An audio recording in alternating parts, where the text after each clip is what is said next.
ये बात चेयरमैन तहरीक इंसाफ ने बारहा ये बात जब से हम निकले हैं, सड़कों पे हैं, बाहर हैं, 16 साल की स्ट्रगल की एक आखिरी उम्मीद और मौका है पुरअमन तब्दीली का, ये तहरीक इंसाफ की सूरत में। उसके बाद हालात और उसके कुछ आपको जो है ना जी, वो कह लें कि एक उसकी रिहर्सल या उसका अक्स, जो छोटे छोटे एहतजाज इस तरह से हो रहे हैं आपको नज़र आ रहा है। जो तहरीक इंसाफ कह रही थी, उसके चेयरमैन कह रहे थे और हम लोग भी कह रहे थे कि अगर आप हालात इस नहज पे पहुंच गए, तहरीक इंसाफ का वजूद ही जो है उसकी वजह भी यही वो हालात हैं कि वो एक नई सोच, एक नया प्रोग्राम लेके उठी, वो इन्हीं हालात की वजह से। जब देखा कुछ लोगों ने इमरान खान की क़यादत में वो इकट्ठे हुए कि ये मुल्क तो इस बर्बादी की तरफ जा रहा है, तो जब लोगों को उनके बुनियादी हकूक़, बाकी चीज़ें तो आप छोड़ें ना, बुनियादी हकूक़ नहीं मिलेंगे, जिस मुल्क के अंदर 20-20 घंटे और 16-16 घंटे, और रूरल एरियाज के अंदर तो आप जाके कभी देखेंगे वहां हालात। अच्छा भैया, ये आप एक तो ये बात कर रहे हैं, हम ये कह रहे हैं जिम्मेदार हैं, एक एक करके हम आगे चले ना। आपकी पार्टी का नाम ही तहरीक इंसाफ है। इंसाफ होता है घर से शुरू।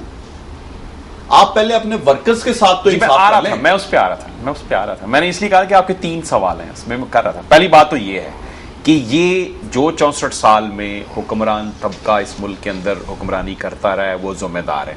उन्होंने लोगों को कुछ नहीं दिया, उनके हकूक़ देने में वो नाकाम रहे हैं। उन्होंने इवन बुनियादी हकूक़ उनको ना वो रोज़गार दे सकें, ना तालीम, ना सेहत, ना अमन अमान की सूरत, वसाइल होने के बावजूद उन्होंने लोगों के मयार ज़िंदगी को बेहतर नहीं बना सके। तो ये जिम्मेदार हैं। अब लोग निकलेंगे तो फिर ये तबाही का एक सिलसिला होगा, और तहरीक इंसाफ कह रही है कि इसको रोक के इस जो एक भयानक किस्म की ये जब लोग बाहर निकलते हैं और ब्लड शेड होता है और अनार्की फैलती है, हम इसको इनफैक्ट रोकना चाहते हैं।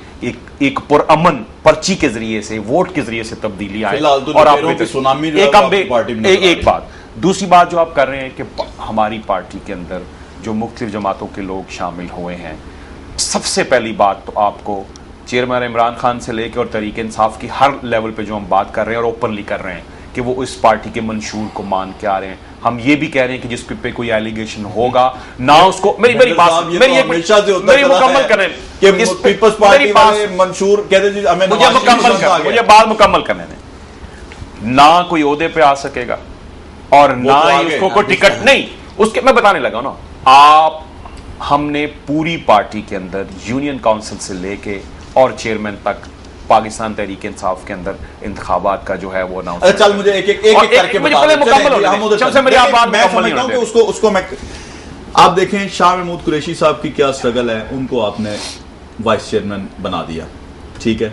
शफकत महमूद साहब की क्या स्ट्रगल है, मैं आपको कई क्लिप्स निकाल के दिखा सकता हूं। तहरीक इंसाफ के अगेंस्ट उन्होंने बातें की हुई है, ठीक है। उनको आपने इंफॉर्मेशन सेक्रेटरी बना दिया अपनी जमात का। उसके बाद आ जाइए जवेद हाशमी साहब की आप लोगों के लिए क्या स्ट्रगल है, आपने उनके लिए एक नया ओहदा क्रिएट कर लिया। आप चलते चले जाएं, मैं आपको पूरी लिस्ट दिखा सकता हूं। का जवाब मुझे आप मुकम्मल करने देते, लेकिन सर देखिए ये सारी बातें दोस्तों को भी जो है मैं 3 पॉइंट्स हैं, मुझे करने दीजिए प्लीज।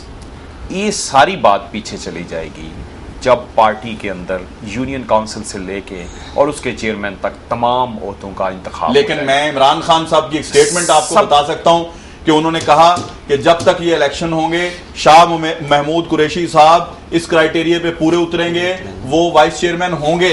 ये मैं ऑन रिकॉर्ड बात कर रहा हूं, मैं दिखा सकता हूं। मैं सिद्दीकी साहब को जरा शामिल कर मेरी बात सिद्दीकी साहब आप बताएं। मेरा ख्याल है कि सवाल जरा लंबा हो गया, थोड़ा सा मैं आगे चले।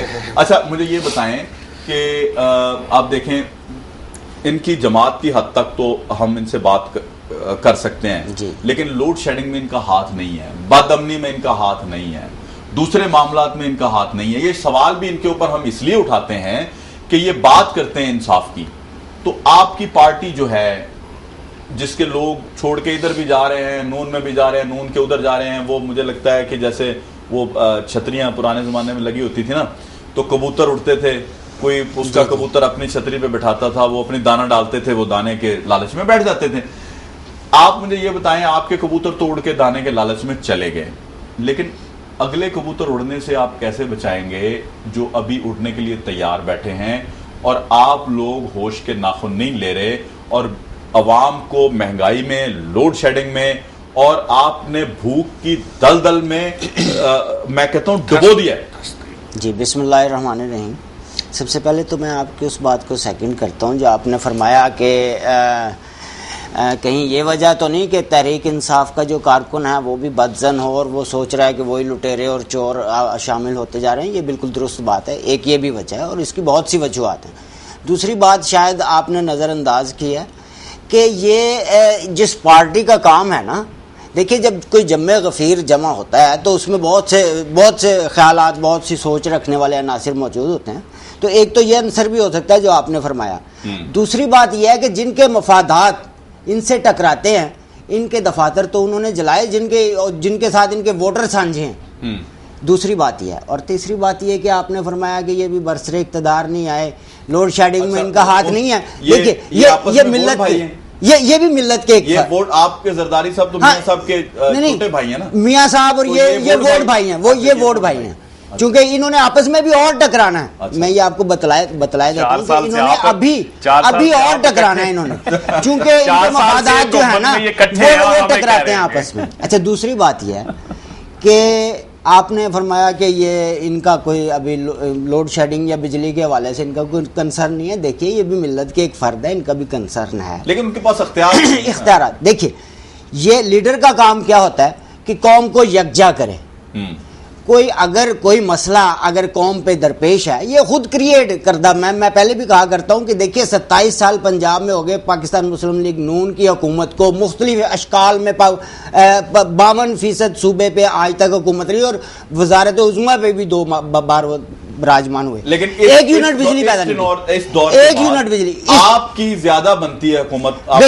मैं मानता हूँ। देखिए ये आप क्योंकि मीडिया के लोग हैं, आप मीडिया के लोग हैं, आपके सामने हर बात रोज़े रोशन की तरह आया है जो पाकिस्तान के हालात हैं। तो कत्ते नज़र इस बात के कि मैं कहूँ कि मेरा कसूर नहीं है, ये सबका कसूर है और साबका हुकूमतों का ज़्यादा कसूर है। देखिए अब हमने तो 3300 मेगावाट एक बिजली दी कौम को, 900 मेगावाट एक बिजली दी, 700 मेगावाट एक, जबकि 18वीं तरमीम के तहत फिर वहीं आऊँगा मैं, चूँकि हकायक से कौम को रूशनास करवाना चाहिए, जो असल हकायक है उनको बतलाना चाहिए। हमने इसके बावजूद 18वीं तरमीम के तहत सूबों को 18 वजारतें मुंतकिल की और उसमें 1000 मेगावाट पर सूबा बिजली के वसाइल उनके पास मौजूद हैं, जो स्पेशल ट्रेनें चलाते हैं। चूँकि ये उन्हें नहीं कहेंगे, अभी ये उनसे कुछ हो सकता है इनका कल ताल्लुक बन जाए या और ज़्यादा झगड़ा बढ़ जाए, तो अभी तो फिलहाल तो वोट भाई नहीं है, क्योंकि वो मैं समझता हूँ। अच्छा, अब वो स्पेशल बसें चला रहे हैं, वो हमारे मुफाद में होगा। अच्छा, वो स्पेशल बसें चला रहे हैं, वो टैक्सियों के ऊपर नाम लिखवा रहे हैं, वो पीली येलो कैब स्कीम दोबारा शुरू उन्होंने की हुई है, वो जनाब अली लाहौर मेड कंपनी से पैसे कमा रहे हैं, वो आशियाना स्कीम से वो बिजनेस कर रहे हैं जगह जगह। ये जरा उन पे उंगली नहीं उठाते, चूंकि वो लोग इनके साथ थोड़ा सा इनका राइट। लेकिन जितनी उंगली ये उन पे उठाते हैं आप पे नहीं उठाते। नहीं, उंगली उठाने की ताजर विंग की जो अच्छा ताजर विंग की वो भी बात जो है। लेकिन आप ये सुनिए, मैं ये कहता हूँ कि देखिए अब जब उंगलियां उठाते हैं उन लोगों को साथ मिलाने के लिए, जहां कौमी इश्यूज की बात आती है, बिजली की बात आती है, गैस की बात आती है, ये नहीं कहते कि परवेज मुशर्रफ ने ओबरा को बहुत सारे लाइसेंस सीएनजी स्टेशन को जारी किए। तो आपके खिलाफ स्टेटमेंट भी नहीं देते। मैं कहता हूँ ये नहीं, परवेज मुशर्रफ को नहीं कहते। ये शबीर सियाल साहब इलेक्ट्रिसिटी पे मैं आपकी तरफ आता हूँ। शबीर सियाल साहब, आपने दोनों मेरे दोस्तों की गुफ्तगू सुनी और मैं सवाल आपसे करना चाहूंगा, मैं जरूरी समझता हूं कि आप एक अपनी राय दीजिएगा ताजर होने की हैसियत से, कि पंजाब में नून की हुकूमत है, वफाक में जनाब पीपल्स पार्टी की हुकूमत है, 7 अरब रुपए पे होते हैं, 7 अरब रुपए का नुकसान करके। अगर ये 7 अरब रुपए पहले ही पे हो जाए और बिजली जो है रेगुलर मिले, मैं समझता हूं इंडस्ट्री भी खड़ी होगी, लोगों को रोजगार भी मिलेगा। और ये क्या कोई साजिश है कि 8 दिन लोगों को बर्बाद किया जाता है, उनकी नींदें, उनकी सोचें, उनके नजरियात, उनको वहशत बर्बरियत की तरफ राग़िब किया जाता है और फिर जनाब 7 अरब रुपया जमा कराया जाता है। वक्फे के बाद आता हूं आपके पास। नाज़रीन, एक छोटा सा ब्रेक है, अभी वापस आते हैं, शब्बीर सियाल साहब से जवाब लेंगे।